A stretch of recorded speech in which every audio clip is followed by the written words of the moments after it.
Hello and welcome. I am so excited to be here with you to help you identify your core personal relationships and their roles in your life.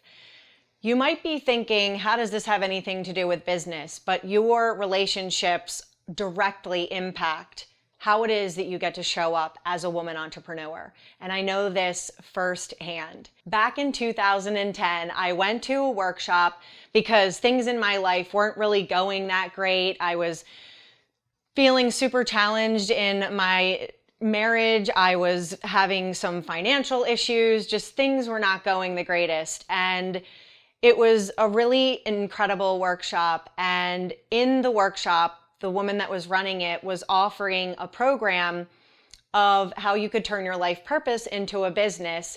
And that was when I said yes to that and started my coaching business.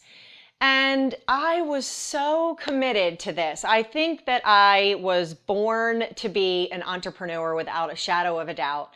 And if I look back, I can see honestly all of the signs that were leading me to where I am today, with a background in marketing, a background in sales, a background in psychology, and a true, really on fire passion that has never lost its ignition on how humans behave and why they do what they do, which have all lended themselves really beautifully to my coaching business. And so I am certainly a passionate person about making things happen. It's just running through my blood. And I was so excited to get my coaching business off the ground, and I saw possibility like crazy, and the sky's the limit for how much money I can bring in and how many people I can help. And I was so excited. And honestly, I'm more on fire about mentorship and coaching and leadership than I ever was before. And I've never had a moment in all of those years where I wasn't so on fire about it. The snags can sometimes be in the personal relationships. If you're raising children, if you're caring for aging parents, if there's a death in the family, your core relationships in your personal life are going to directly impact you as a woman entrepreneur. And so it is really imperative that you learn about their roles and how they're going to impact you, how they're going to support you, how to communicate and speak up for yourself to the people that you love in your personal relationships, to ask them for what it is that you need, or to tell them what's going on for you. And with that comes a tremendous amount of self-knowledge that is required. You can't expect other people to guess what's going on inside of you. And it makes absolutely no sense whatsoever for you to think that someone else can guess what's going on for you. It is your responsibility as a successful woman to show up in your relationships and articulate and communicate what is going on for you, what is required for you, and how your people in your life can show up to lend themselves to supporting you to being the best version of yourself. But the caveat to that is that they have to be available to do that. And that might not be the case. When I first started my coaching business, my sister said, well, good luck with that. And basically, that was like, kind of like I was picking up a knitting hobby or something, like, well, good luck with that. And I don't really think that she understood the depth of what I was embarking upon, or even the dreams within my heart. And that's okay. The important thing for you to know when it comes to any relationship with another person is that I would imagine as a successful woman, you would want to leave them to their own autonomy. I've done some intense studying and research with different styles of communication, and I've pulled from the works of Marshall Rosenberg, who created the Center for Nonviolent Communication, and also from Margaret Paul's inner bonding work. I've blended them together to be able to go into any relationship and to communicate from a really big place of power. But the other thing that studying these approaches taught me was, with Marshall Rosenberg, he talks about, out of what foundation do you want someone to respond to you? So when we think about this availability piece, yes, you might be a woman who's in her power and knows how to speak her truth and is in touch with her emotions and has a high level of emotional intelligence, But if you're going to the person that you need to communicate to about what it is that you need from them, because we all have needs, and that's what Marshall talks about in his work, where when your needs are being met, you have these kinds of emotions, and when your needs are not being met, you have these kinds of emotions, and I'm sure you can imagine what those are.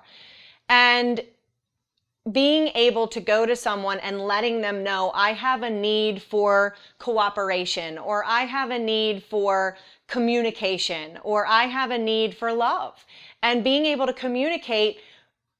And he says, out of what foundation do you want someone to respond? And this is where we talk about the autonomy and the availability.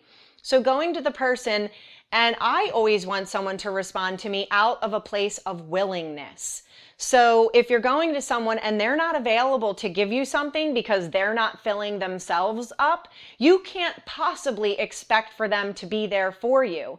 And what that does is it frees you up, because you detach from, well, they're not doing this and they're not doing that, and you recognize that they can't give you what they're not giving to themselves. And is it your job to give it to yourself? So instead of going to someone who's emotionally bankrupt or doesn't understand entrepreneurship and then walking away with your tail between your legs and your head down, you have the ability to ask someone and be detached from how they choose to respond. It has something to do with them, and it's your job to decide and decipher where it is you need to get your needs met. So if my sister has no ability to understand entrepreneurship, then it's my job to go and surround myself with women who do, with women who can support the dreams inside of my heart. And when I was in this dysfunctional marriage, I couldn't possibly expect to get support from the person that I was married to at the time. In fact, that was one of the things that kept tripping me up in my business. I would begin to get momentum, and then a big fight would break out, and it was just so detracting from my momentum as a business owner. And as I mentioned, having this incredible passion for wanting to making my coaching business become a success, it was like this whole start, stop energy. So this is why it's so important for you to know the roles of the different relationships in your life, and to either work on them and fix them and have a communication with someone else about what it is they're available for and what they're not available for, and know what you're available for and what you're not available for, so that you can show up fully in your business and really get the momentum and the results that you're needing. Even with your children, when I first started my business, my kids were 4 and 7, and I had no doors on my office at the time. And I had to let them know, when I'm in here, I can't be interrupted, because it was like they were coming in and out, in and out, in and out. And one of the things that I learned from my mentor at the time was, unless someone needs an ambulance or the house is on fire, I am not to be interrupted. And literally having that boundary so that you can begin to practice it. And what happens is, as you begin to practice these new ways of speaking up for yourself and identifying what needs you have and asking the people in your life to help meet those needs, or identifying that there are certain people in your life who can't meet those needs and they're not available for it for whatever reason, and you have to find someone else to do that, it will feel wonky at first, because you're placing boundaries that will be supportive to you as a woman and in your business and in your personal life, about what are your yeses, what are your nos, what are you available for, what are you not available for,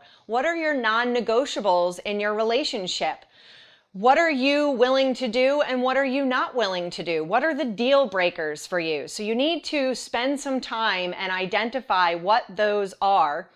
And once you've identified what those are, certainly in your intimate relationships, you need to go and then communicate them.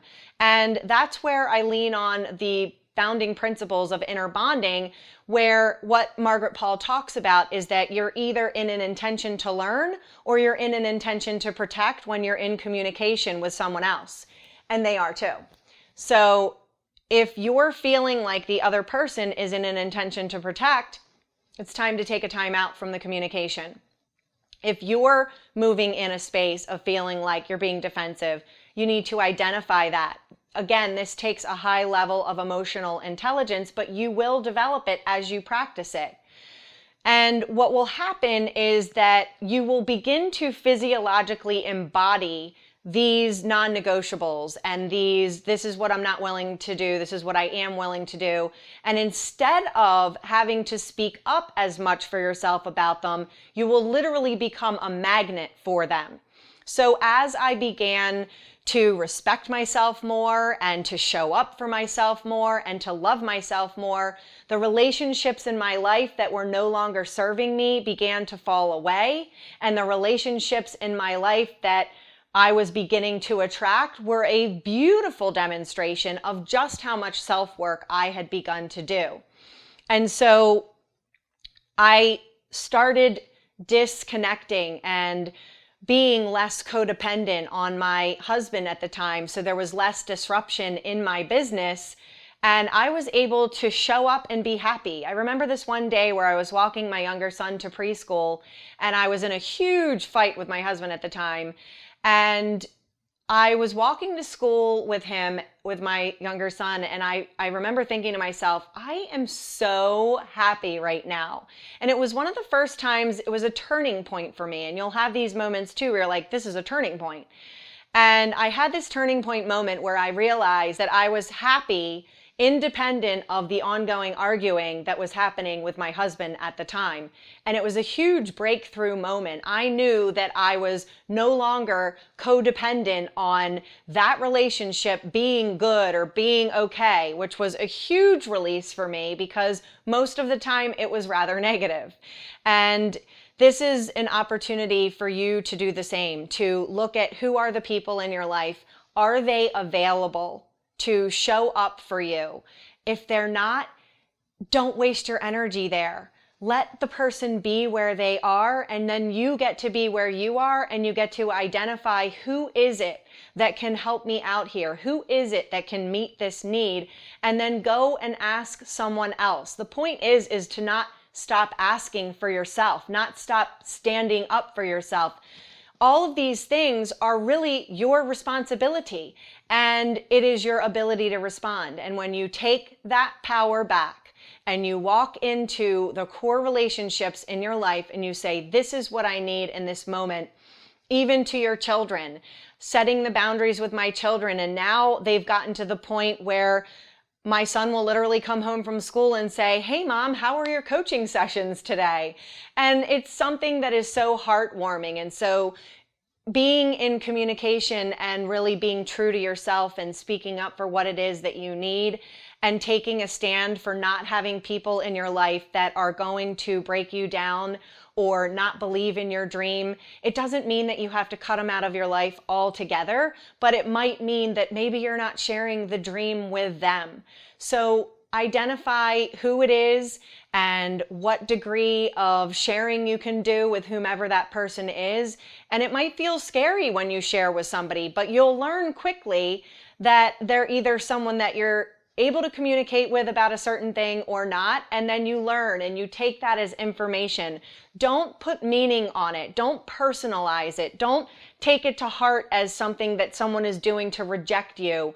Really take it as information for how you can return to yourself and love yourself more and show up more powerfully in the relationships that are there for you, that are available for giving you tremendous amount of support.